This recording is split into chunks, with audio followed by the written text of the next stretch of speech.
Welcome, everybody. Just give people a few minutes to get in.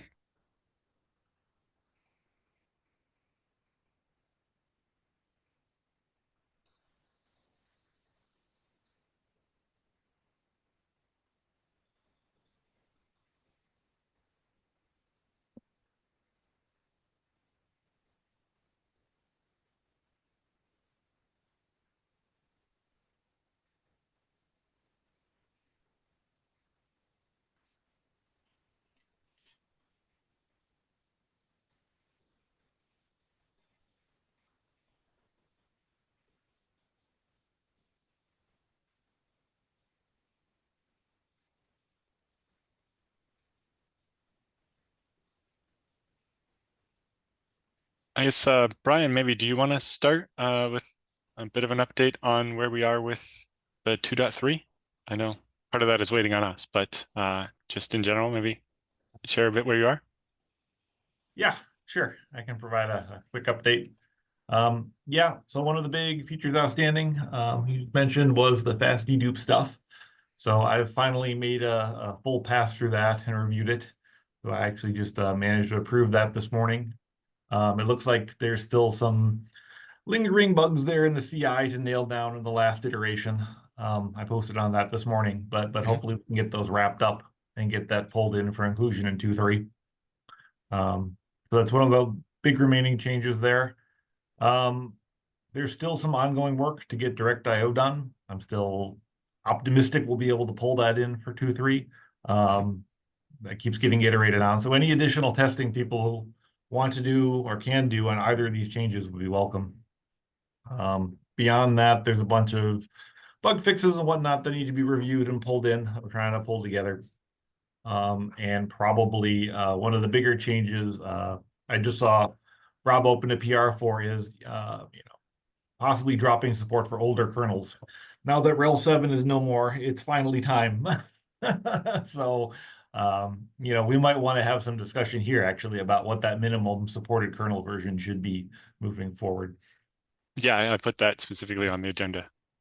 Cool. Because I remember, especially when doing the Linux namespace support work, the kind of if-def soup of all the different kernel versions and what version of the namespacing and so on they supported was making that kind of cumbersome to test all the combinations for and just to reason about all the kind of moving parts in the different versions, especially because in that one, like the Linux kernel interface changed from like this is a member of the struct, this is a pointer to another struct, and then a bunch of things changed about it and meant that the different versions worked very differently. Yeah, that's unfortunately true in a lot of cases. So if possible, if we could roll that as far forward as possible, I think that would be a good thing because there's a lot of compatibility code there for older kernels that are just different. Yeah, and just it'd be good to understand, where people's kind of floor is, so we make sure that we're not cutting off anybody from access to ZFS, but that we're not carry on supporting old versions when that's a big cost for us for not much benefit. So I think, well, we could talk about that for a minute, maybe, if we don't mind moving that up the agenda. Yep, that makes sense. So I think my floor, where I was originally thinking was the RHEL 8 kernel, so 4.18. But I mean, if people are running older things out there, I think the proposal in the PR was the 4.4 kernel. And I know there's a lot of variation around that, right? Because distro kernels will modify things and do modify things, right? And we've been pretty good about trying to comment in the code why a particular change was made or what kernel revision it came in at, an API change. But I mean, I would be inclined personally to bring it up to 4.18. I don't know if there are use cases for old things older than that. I think Ubuntu 18.04 is 4.15. I don't know. It's five something. I have it in the doc. No, 18 is good. 16 is 4.15, I think. Yeah. Maybe this Google result is incorrect. Isn't 18.04 end of life already though, as well? Maybe only just soon. Find my doc. Why do they make it so end of life? Here we go. All right. Ubuntu 18 is 5.4 and Okay. EOL was April 2023. Okay. Yeah, I'll just reiterate a couple of things I wrote in the PR for the people here. So 4.18 is sort of the oldest, of any kind of mainstream LTS, by which I basically mean Ubuntu and Red Hat, CentOS, whatever you want to call it. I don't know if there are any other realistic LTS things. Those are the two interesting ones. 4.18 was never an upstream LTS, and so by which I mean kernel.org, and the latest 4.18 is not buildable on any normal compiler these days, and that's why in that one I opted for 4.4, because that has a super LTS something or other, even though nothing is using it unless you're using it in like a light bulb, is using ZFS in a light bulb, but it does mean it's probably going to cover that 4.18 range.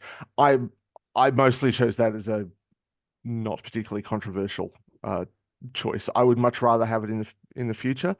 But then I also I find I find setting a range for heavily modified vendor kernels complicated. Like we used to say, we still do.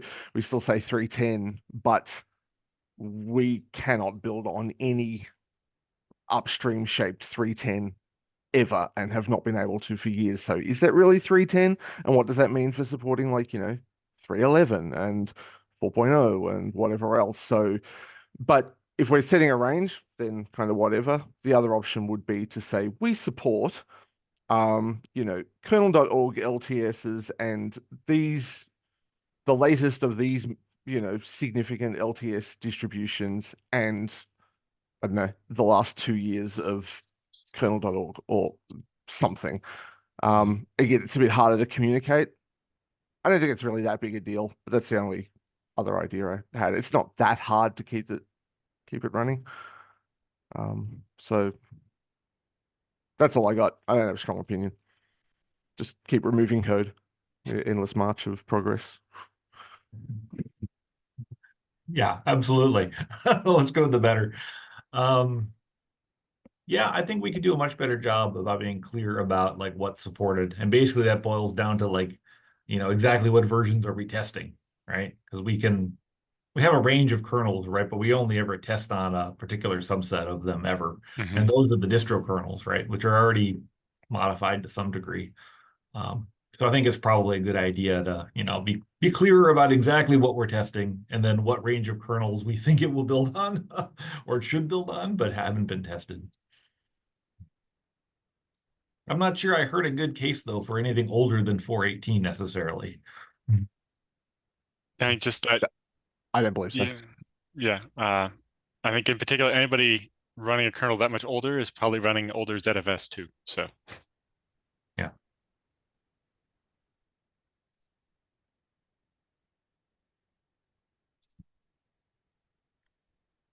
So, Yeah. So Brian, what is, sorry, go.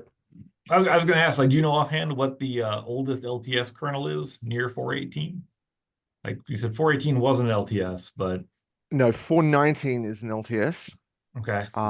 And 4.4 before it is super LTS. And that's it. Okay. Well, maybe it makes sense to pull things forward to 4.19 then, with an exception for rel 8, right? It's like, and we test on rel 8, which is heavily patched. Yeah. Mhm. I mean, and honestly, that Red Hat is going to be is it's going to look a bit more like a modern kernel anyway. And it doesn't have any of the really weird stuff they did or at least not yet. Doesn't have any of the really weird stuff they did for EL7, like the stuff they did in like file operations to have that extension object and all sorts of stuff. So it's Yeah. fairly plain. I'd be more than happy with that. Okay. Um, and I think Rob, your changes to remove older FreeBSD stuff was already merged? Yes. Okay. So that's the the baseline for that is now 13.0. Mhm. So it with removal of one patch, it would be 13.3. So Right. yeah. Makes sense. But yeah, if anybody has some dying need for really old kernels, you're probably out of luck, but you could speak up.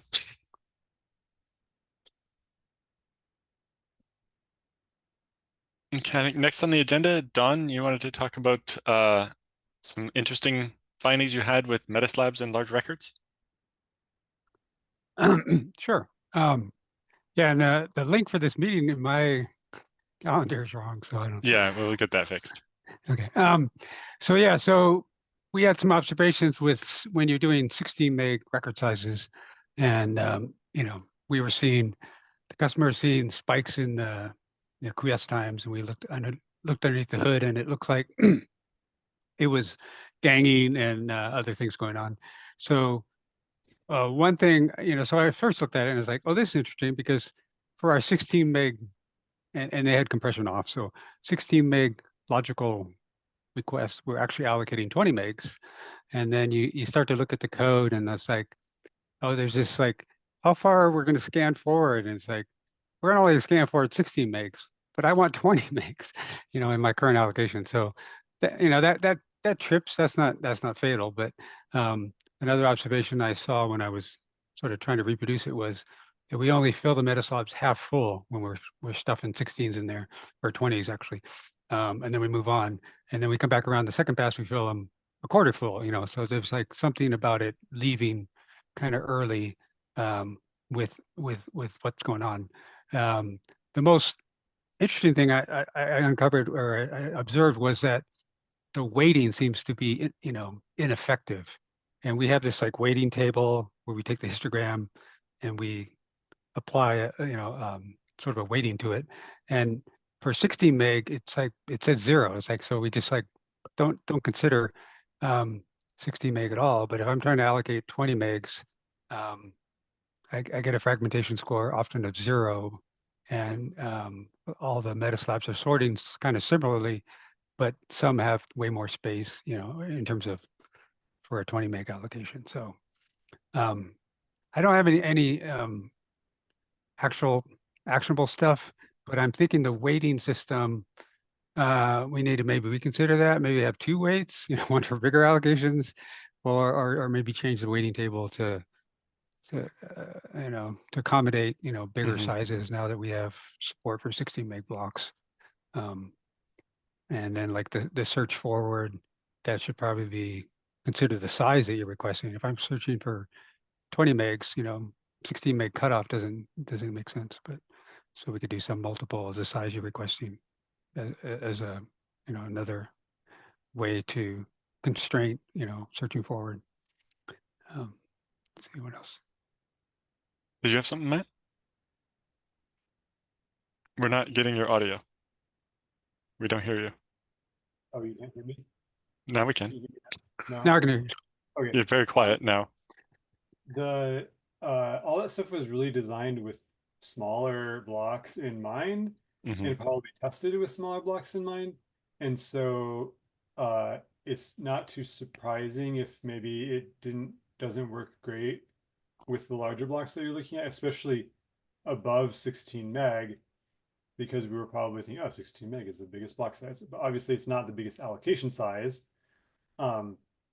So it might be worth looking at, like, you might not need to redesign it entirely.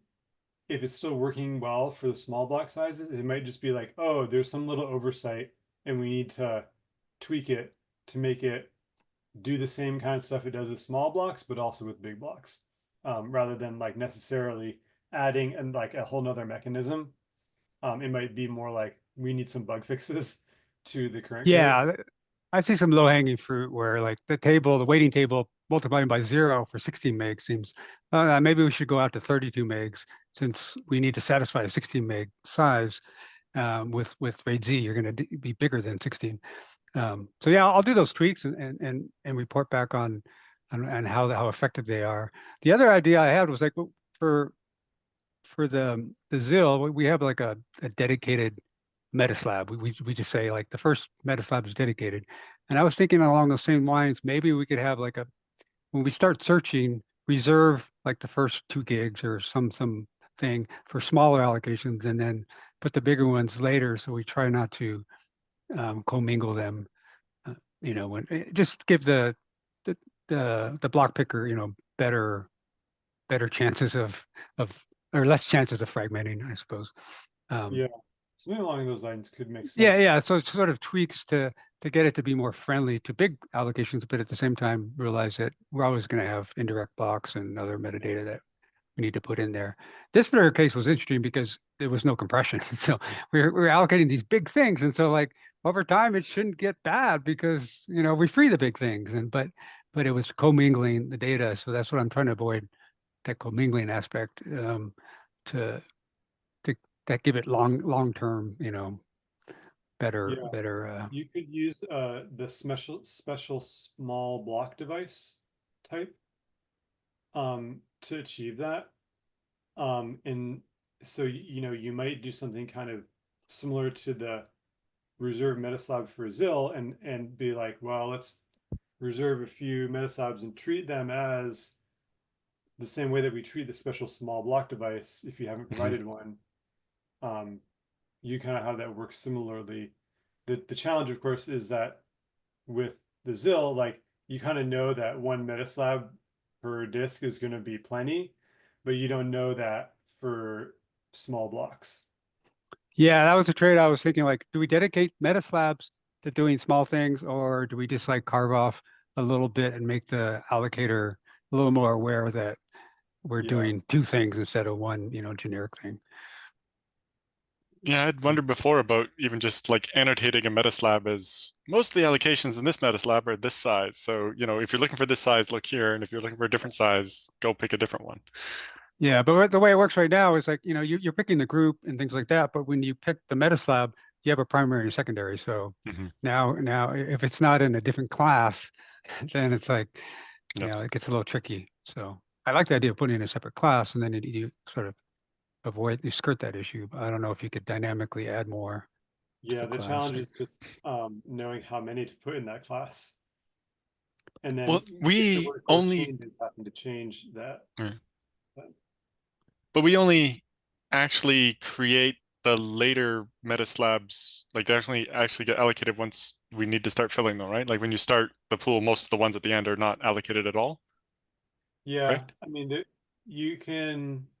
you might get into a good situation with that, but if the workload changes, then you're stuck with like, well, originally the ratio was 10 to 1, but now I need a ratio of 1 to 1 because I've added a bunch of small blocks to the pool or whatever.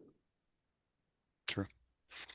But yeah, I think to your point earlier, kind of auditing the code for the use of the SPA max block size, where we use 16 megs for things like the histogram or even just like the search ahead, and be like, well, in a bunch of these cases, like Matt said, maybe going to 32 megs there for, we know that if we have a 16 meg logical block, the allocation size is going to be bigger, and that might solve the problem Don's running into, where the weighting for the fragmentation is saying, oh, if there's a 16 meg block, this is not fragmented at all, but maybe there's not a block that can actually satisfy the 20 meg requirement, and then we're hitting the search limit we have of, we've checked 100 Metaslabs, didn't find one we could allocate from, so we're going to switch to gang blocks instead of looking at one of the 11,000 other Metaslabs that would have had the right weighting if we didn't have this bug. Yeah, ideally, it's like at the time we're doing the allocation, we know what we're looking for. We're looking for a big block, so I don't know if we could factor that in to how we look at the weighting. I don't know if we can have, but right now the weighting, it's biased towards a bunch of small blocks. So I noticed when I was looking at it, it's like, hey, this one over here is way better. It's got a bunch of, free space, but they look the same, because the fragmentation scores are, close to 0 or small. So yeah, that ideally I would, figure out that that we would pick the better one so that we don't end up ganging when yeah, and I actually had a couple that were still like 16 gigs. It's like, well, why didn't you ever pick this one? But somehow it had, it was maybe exactly the same in terms of the scoring, so it just never got pulled up, or I don't know. Yeah, the sort just never picked that one to be in the top 100, and so it never even got examined. Yeah. So anyway, I'm back in there. I haven't been in there since special class, which is, like 7 years ago or something like that. But I noticed there's a tracing facility, and I enabled that for the exception case, not the, not, I allocated something, but, like I was unexpecting and, those ones, and it's actually pretty useful. So I may figure out a way to turn that on for the debug log or something like that. Because I don't, it's, they're there for, those are good points of information, and I don't think it's too chatty. Yeah, and it's Don, the other thing you want to talk about was just the way we're sizing Metaslabs. I think right now we have an upper ceiling of 16 gigabytes for Metaslab, unless the number of Metaslabs is going to be over 128,000. And so that's meaning that when people build pools out of like 20 terabyte drives, they're getting tens of thousands of Metaslabs. Yeah, we got, for this case, it was like about 200 terabytes, and then we end up with 16 gigs, and we end up with, like 12,000 of them. And we're allocating 16 meg, 20 meg blocks. So it's like, it'd be better from our perspective to have bigger ones. I think there's a tunable, so you can override it, but I don't know if we can Yeah, be I think smarter. we only exposed that tunable in 2.2 or maybe even in master. But it only got added as a tunable relatively recently when we did some work for Seagate. Okay. Yeah, because they were clearly, making a 10 petabyte pool. if you're not doing like small IOs and you intend to do big IOs, then having bigger Metaslabs would, I think, give you a better outcome. Right. Well, to your point, if you have a 16 gig Metaslab and you're doing 20 meg allocations, you can get only 800 allocations out of one Metaslab, which seems really inefficient.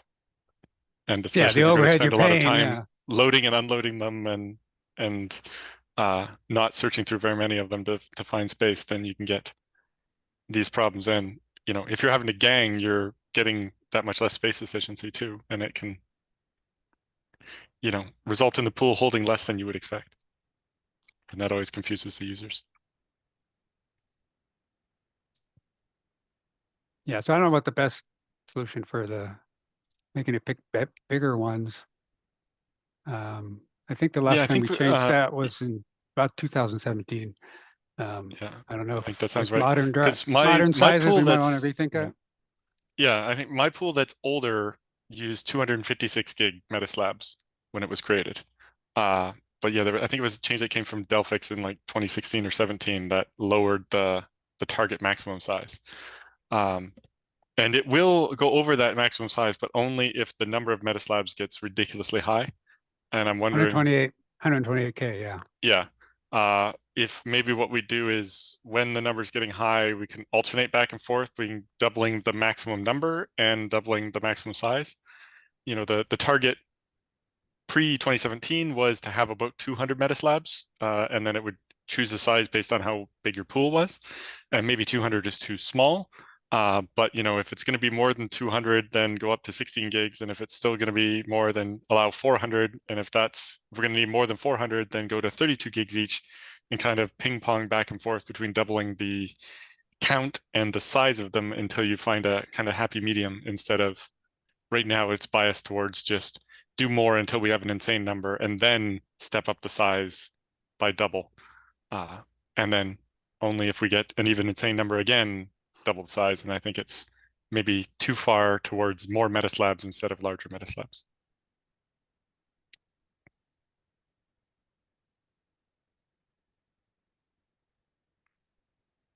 Yeah, the incentive behind those changes was really around small blocks, right? So trying to keep the like space map sizes and memory usage per Metaslab to a reasonably small when you have lots of small blocks. Obviously, this is like the opposite use case. So it makes sense that it doesn't quite work optimally. But yeah, we got to be careful to not like switch too far to the other side. Right, yeah, that's why I was thinking if we kind of ping pong back and forth between increasing the count and increasing the size, then we don't go too far in the other direction where it's like, oh, we're only going to have 200 metaslabs and they're going to be, terabytes each. And Yeah. so the memory usage will go a lot higher. And So also that- in the intervening 10 plus years, how much memory is a lot of memory has changed a bit too.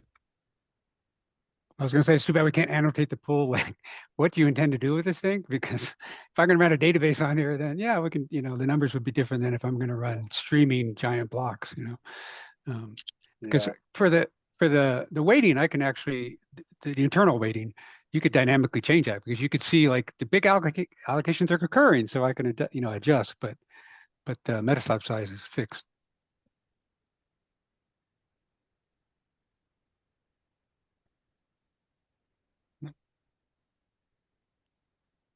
Okay, the next item on the agenda, someone has a pull request to add a tunable to disable prefetch in ZFS readdir, reporting that on some NFS workloads for AI where they have 200,000 plus directories. When it's prefetching all of those, it's causing like NFSD to spend all of its time waiting for the readdir to return instead of doing useful work. So that seems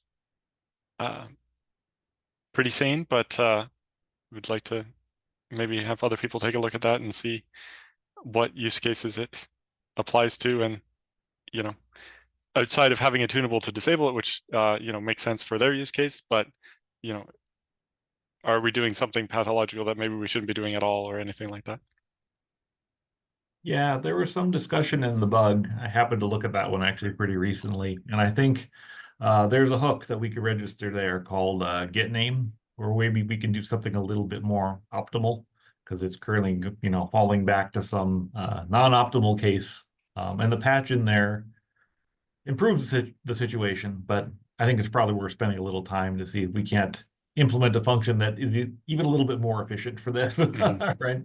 I mean, it doesn't need to do things like the prefetch at all for this case. So well, I think there's some good discussion that started again at that PR. We'll see where it ends up. Yep, and that's why I just wanted to highlight that one on the notes so that other people that would be interested would maybe have a chance to see that. So next up was the fast dedupe, kind of touching on what Brian talked about at the beginning. We've continued to push through that. I think 2 of the 4 outstanding pull requests are approved by Brian now, and we have a little bit of feedback on the 3rd one. And then once those are cleared up, we can rebase the 4th one and catch up to all those changes and make sure all the CI passes nicely. And that'll get us the log dedupe and the pruning code all ready to go.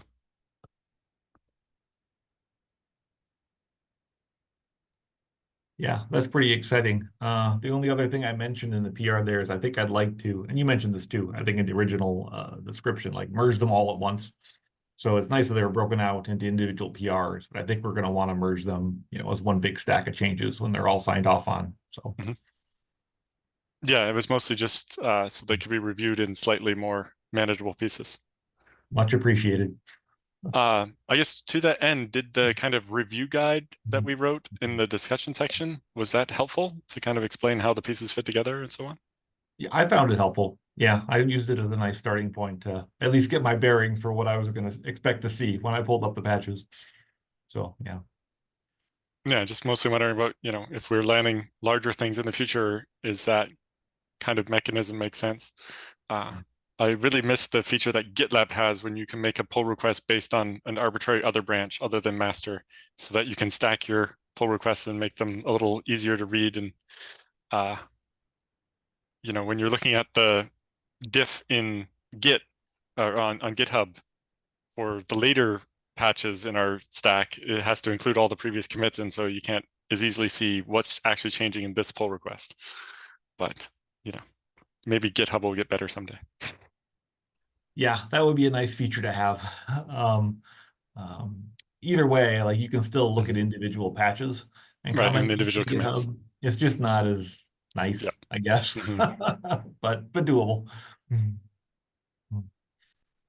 Yeah, there's just definitely, if there's any lessons we can learn about how to review bigger things. Like I think in general, this one's been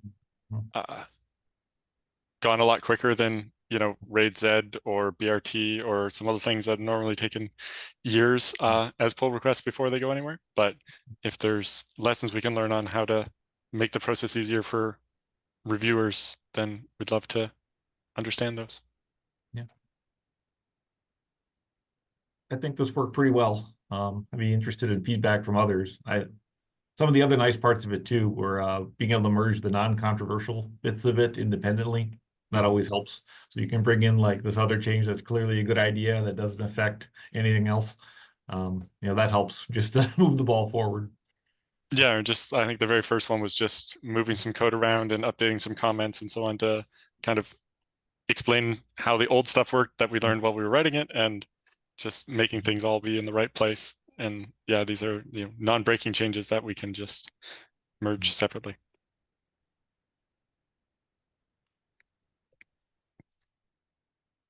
And I will just say thank you to the people who have sunk time into that review, because it is thankless work sometimes. Trying to pull, you know, a year's worth of work and into your head in one go to be able to read and understand it. And yeah, I'm not good at that, and I always appreciate it. So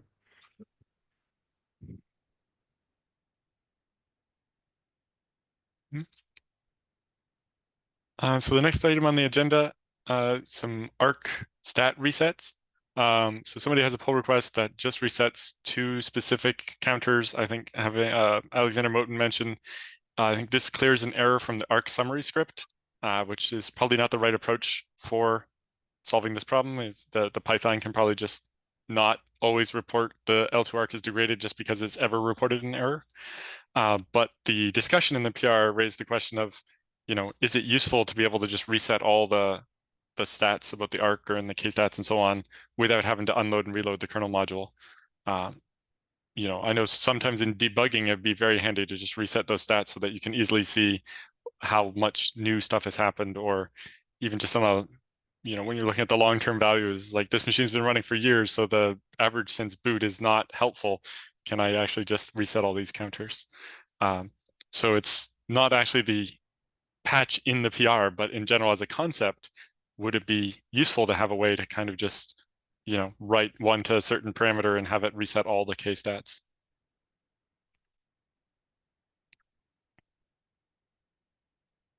I think we do have a couple case stats out there that do implement something like this. You can echo 0 into them and they get cleared. I don't know I offhand think which the ones. debug log you can truncate that way. Yeah, they're a handful, but we haven't been very consistent about it. But in general, I think it's a nice thing to be able to do. And well, I guess specifically to that, would you think it makes sense to add that ability to most of them where you can echo 0 into it and it resets, or to just make one new one that when you put 0 into or 1 into it, it resets like all the stats in one go? I mean, the convention I've usually seen is like you can echo 0 to them to like reset them to 0 and clear them. I think it'd be worth going through them if there's other ones that should have similar treatment. I know I've been testing stuff out too. I often want this too, right? I just want to reset them, and it's just a hassle, right? So, and if you don't know it exists, it doesn't get in anybody's way either, right? Yep. If you don't, you can do this. It's not a problem. Yeah, I guess we'd have to figure out what to do for some of the compound ones. Like I think arc stats on Linux is one file with a whole bunch of stats in it. Yeah. Whereas I think on FreeBSD, that one's actually exposed as a kstat of each individual counter. But I think for most of the arc stats, you know, you're probably going to reset all or none rather than trying to cherry pick out. I'm going to reset the hit counter for frequently used but not recently used or something silly like that, right? So I think the toughest problem there would just be making sure that the handler for it doesn't drift the set of metrics it remembers to reset. Like if we add some new counter, that making sure it, you know, gets hooked up properly in the reset. But yeah, I think that would be useful.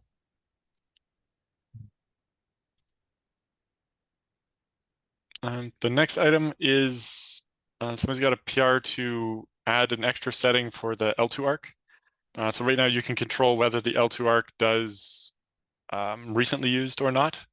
So if it's frequently and recently used or just frequently used, and they want to add an extra option to that where it would use both recently and frequently for metadata, but frequently only for like demand data. And that sounds somewhat interesting to me. I don't know if others have thoughts on use cases for that.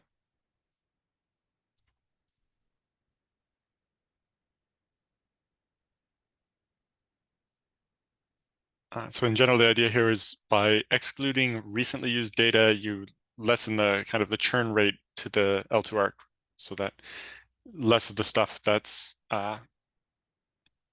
becomes eligible to be written to the L2 arc, and you make sure that it's, you know, metadata and files that are actually being frequently used. Although I don't know how often frequently used makes sense to go to the L2 arc, because frequently used is mostly going to stick into the arc pretty well, but it really depends on your use case and kind of usage pattern.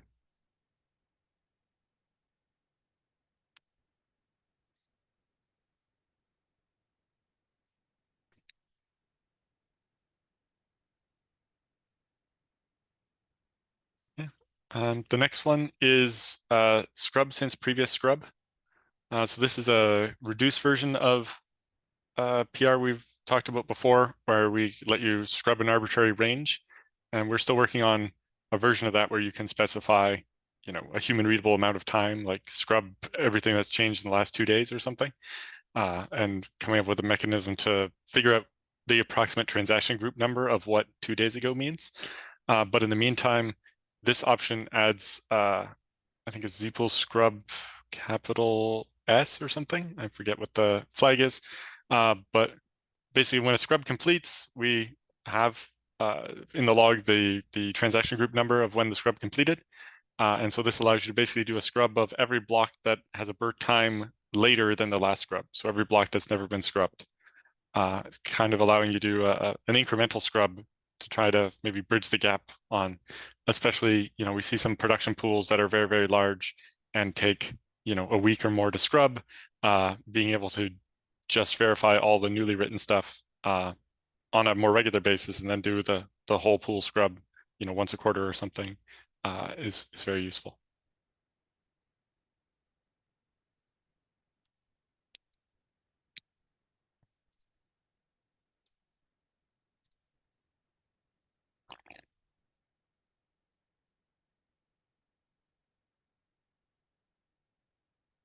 The next pull request, also from Clara, is a small change to zpool reguid that allows you to specify the GUID, the target GUID when you do a reguid. Yeah, our customer had a use case for this because of the way their management system works. So when they replaced a pool with a different pool, they needed it to have the same name and GUID, but I expect for some testing that could be useful. Like Don, when you were doing the background arc eviction stuff and noticing the problems with the way the load GUID is set up in the tests and so on, it might be very useful to force a pool to have a specific GUID, right? In that case, yeah, well, the case I was running into, it was just a random number, so I don't know that it Right, would but like help for some of the there, tests around there, it might be helpful to be able to make them deterministic by forcing a pool to end up with a certain GUID.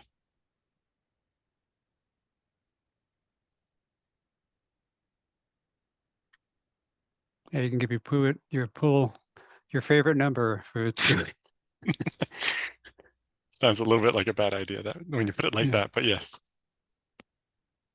But maybe segueing directly into that, how's your pull request looking for freeing the arc in the background so that zpool export is much quicker, especially in the case where, you know, the system's good. likely to just reboot. Yeah, George brought up a point. It's kind of, it's like we were just freeing in line, and then now I hand it off to a task queue thread. But you could also have an active eviction going on, and so rather than throwing away good blocks, you know, like we should maybe prioritize the ones that are going to go away anyway. So I thought the simplest thing would just be to have the eviction thread notice that there's a bunch of flush tasks going on, and it's like let them do the work, and then when they're done, go pick up if there's any extra space I need to get. The other option I thought of was, well, we could also have the eviction thread have a list of the GUIDs that are being flushed, and then just only focus on those. But the blocks themselves are not sorted by GUID or anything like that. So there's no easy way to prioritize them other than wholesale, like targeting certain GUIDs. Anyway. Yeah, so in that case, I think when we talked about it, we were thinking of just like pausing the arc evict thread, but depending how that works, is that ever called inline in other places? Like if the Linux kernel shrinker is calling it, it probably makes sense to just return early rather than there's wait, a thread that does active evictions, and it gets prompted by other things. The thread is idle until somebody says, "Hey, I need stuff." Right. So I'm just saying, in that case, when there are background evicts happening, would you make I would just that say the thread just background exit early or no, return? well, the thread just keeps coming back around. So Okay. it does some work, and then it has a test like, do we need eviction? No, and then it just falls through and goes back around. Gets woken up in the future. So people typically wake up the thread. I was thinking that the flushes are a good proxy for the eviction. What the eviction thread's trying to do is like get rid of stuff, and then we can just wake it up when it's done. And if it still has more work, it'll keep going. I don't know about the reporting, but I didn't see it directly reporting stuff. It was indirectly like looking at numbers. So I think that would work. I think I'll give that a shot and see how it pans out. Because yeah, like to your point, if we're bulk evicting from a bunch of pools that have been exported, and we have some memory pressure or something, need a free space, it doesn't make sense to evict stuff that is useful in the cache right now when we know that we're jettisoning a whole bunch of other cache at the same time. Yeah, we could have multiple threads, throwing stuff out. So it doesn't make sense to keep that eviction thread going and taking away good things. It's sort of, yeah, it's like the old code did that, because we were doing inline. So you can only have one, well, you can have, multiple pull. No, you can only do one export at a time, except I think I recently added async pull export. So now you can actually have a bunch of inline flushes. And without this fix, they're just like, they're doing the same thing effectively. But now that we see that what's going on, it makes sense to maybe have the eviction thread not to back off.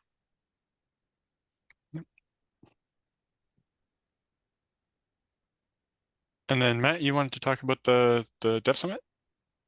Yeah, I just wanted to remind folks that we're having the OpenZFS Developer Summit this year. It's going to be in Portland, Oregon.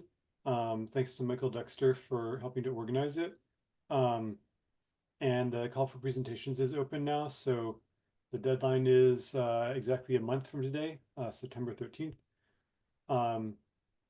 So if you've been doing work with OpenZFS in the past year or two, then please think about giving a presentation and sharing it with the rest of the community. It's a bigger stage than this one, at least, to let people know about the work that you're doing.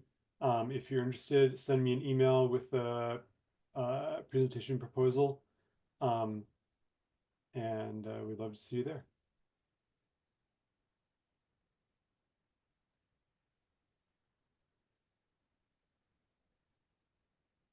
Are there any other topics that people would like to bring up?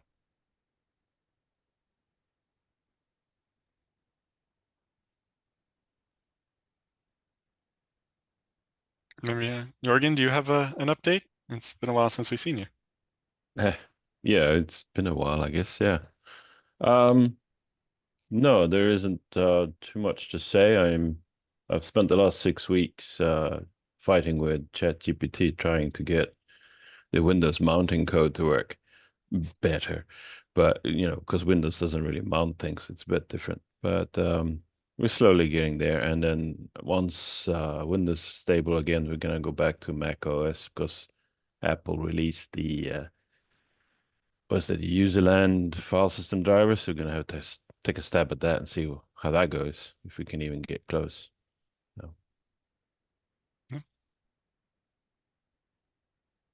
So Well, keeping great. busy. Yes, keep up the good work. Yeah.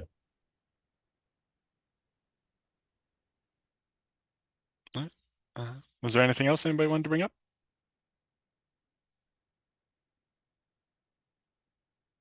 All right, then I guess we'll see everybody in 4 weeks, right? So that'll be September 10th, just in time to remind everybody to hurry up and get their papers in. Perfect. All right. See everyone. Thanks, everyone. Thanks.